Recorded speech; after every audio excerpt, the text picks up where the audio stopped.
Hey guys, kali ini Mimin akan menceritakan sebuah film berjudul Love and Monster yang dibintangi aktor besar bernama Dylan O'Brien. Ia juga membintangi di film Maze Runner dan pengisi suara Bumblebee di film Transformer 2018. Film ini menghabiskan dana sekitar 470 miliar. Wow, angka yang tidak sedikit ya guys. Berkisah tentang pemuda bernama Jules yang berpetualang untuk menjemput kekasihnya. Namun ada ledakan yang membuat DNA hewan menjadi lebih besar dari umumnya. Bagaimanakah petualangan Jules menghadapi para monster? Tanpa perlu banyak berkhayal, Mimin ceritakan alur cerita filmnya sebelum tidur. Film diawali sebuah asteroid Agatha 616 yang akan menabrak bumi. Karena hal itu, seluruh dunia bersatu untuk menghancurkannya dan berhasil. Namun, ledakan itu justru mengeluarkan zat beracun yang mempengaruhi DNA dari para hewan di bumi dan membuat hewan menjadi besar raksasa, jadi pemakan manusia. Dan 95% manusia musnah karena dimakan hewan-hewan. Sisanya tinggal sedikit. Salah satunya adalah tokoh utama kita, yaitu Jules. Ia hidup bersama kelompoknya, namun hanya Jules yang tidak memiliki pasangan, sedangkan teman-temannya semuanya pada punya pasangan. Dan ada juga yang belum punya pasangan, yaitu sapi, sekaligus teman penghibur Jules karena sesama jomblo. Suatu malam, bunker yang dihuni Jules dimasuki oleh monster hewan. Jules ingin membantu namun tidak diizinkan oleh teman-temannya. Ia terus memaksa, namun baru saja keluar, ia bertemu monster dan hampir saja mati. Jules diselamatkan temannya. Merasa ia jomblo sudah 7 tahun. Bayangkan guys, jomblo 7 tahun rasanya kayak apa? Sepi, gak ada yang menyayangi, gak bisa bercocok tanam. Maksudnya tanam sayuran ya. Makanya bagi kalian yang jomblo, segeralah cari pasangan dan menikah. Eman-eman hidup gak ada yang tahu matinya kapan. Jangan sampai mati sebelum nikah ya, bakal nyesel tuh. Karena jomblo, akhirnya ia memilih pergi berpetualang untuk menemui pacarnya, yaitu Amy, yang mana dulu sempat berpisah.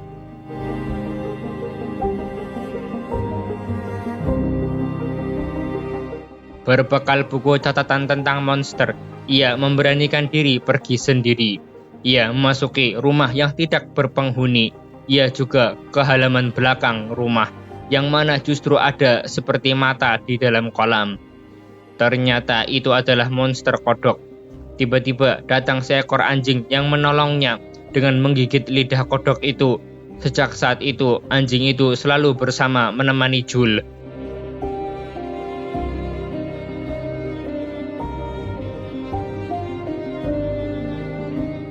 Namun di tengah perjalanan, Jules terperosok di dalam lubang yang berisi cacing besar. Namun tiba-tiba saja ada orang yang menolongnya. Mereka adalah bocil dengan pamannya.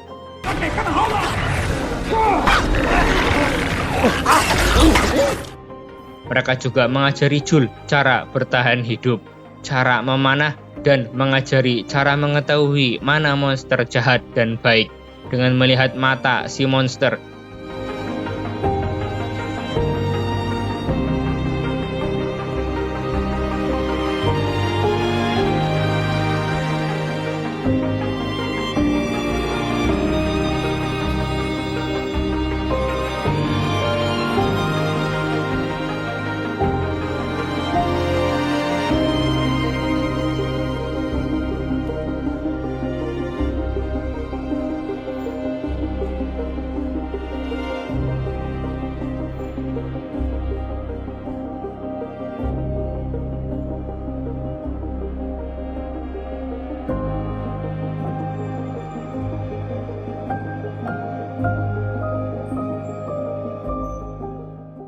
Hingga di suatu ketika di tengah perjalanan, akhirnya Clyde menyuruh Jules untuk buka baju.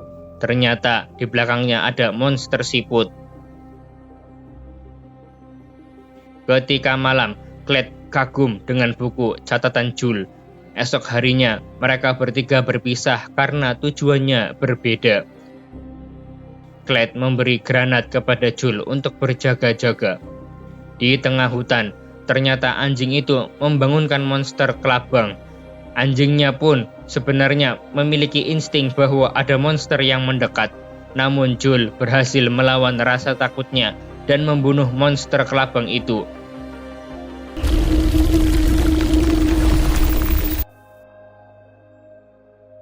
Di malam harinya, Jules memilih beristirahat, namun ia menjumpai robot canggih bernama Mavis. Mavis bertanya, "Apa keinginanmu, Jules?" Jules menjawab kalau ia ingin menelpon pacarnya menggunakan radio robot itu. Mavis pun memperbolehkannya, dan ketika sedang asik ngobrol, Mavis pun kehabisan daya dan mati total.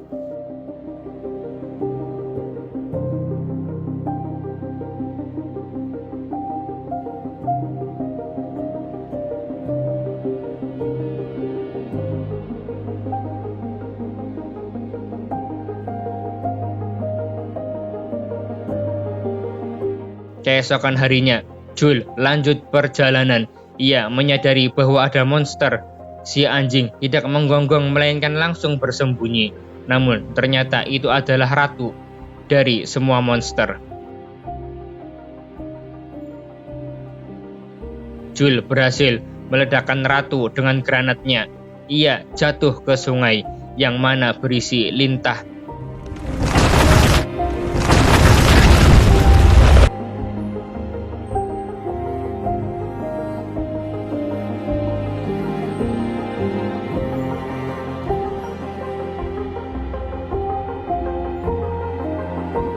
Karena tadi dihisap lintah, ia pun berhalusinasi karena racun lintah dan pingsan. Namun tiba-tiba Amy datang dan membawanya ke tempat tinggal para kelompok Amy. Amy bercerita bahwa selama 7 tahun ia sudah melalui banyak perjalanan hidup dan merasa kalau ia sudah tidak mencintai Jules. Hal itu membuat Jules sakit hati dan sedih karena udah susah payah demi menemui Amy.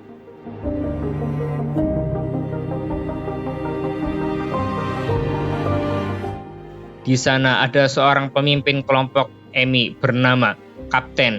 Ia berencana membawa kelompoknya tinggal di kapal yang telah terbengkalai. Tibalah di mana evakuasi para kelompok untuk pergi ke kapal. Namun Jules mencurigai resep minum, yang mana minuman itu terbuat dari buah beracun yang bisa membuat orang pingsan.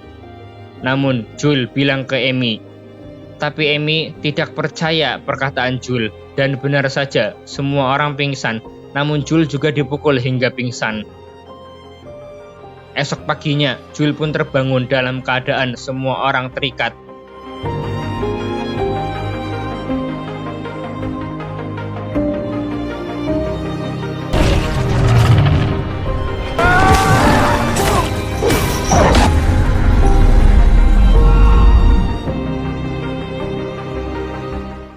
Mereka ditipu oleh Kapten.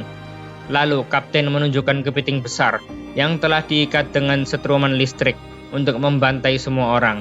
Sementara itu, Kapten dan rombongannya kabur ke kapal.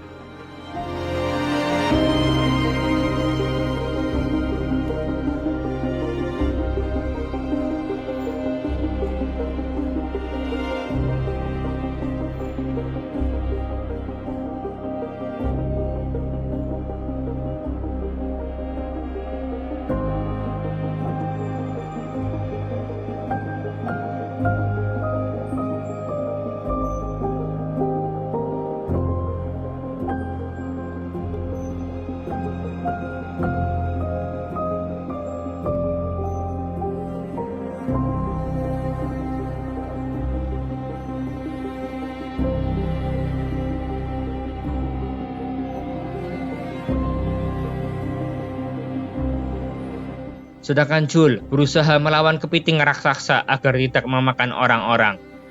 Lalu Amy memberi senjata kepada Jules, dan ketika Jules hampir dimakan, ia memperhatikan mata kepiting yang ternyata itu adalah monster baik. Ia justru menembak rantai listrik yang menyetrum kepiting itu, dan seketika membuat kepiting itu menyadari bahwa yang telah menyetrumnya adalah Kapten dan komplotannya. Kemudian kepiting itu menuju kapten dan memakan kapten dan semua komplotan kapten.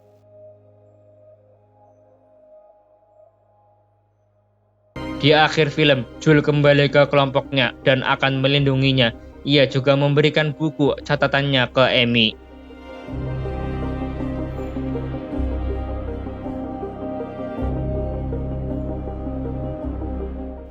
Di sini, Mimin sebenarnya kasihan sama Jul. Dia sudah berjuang untuk menemui kekasihnya, namun Amy sudah tidak mencintainya. Emang betina sejahat itu ya? Mungkin di film ini Jul ditolak, tapi di dunia nyata si cewek bakal nyesel nolak Jul. Cukup sampai di sini. Jika suka tekan like dan jika tidak suka tekan subscribe ya.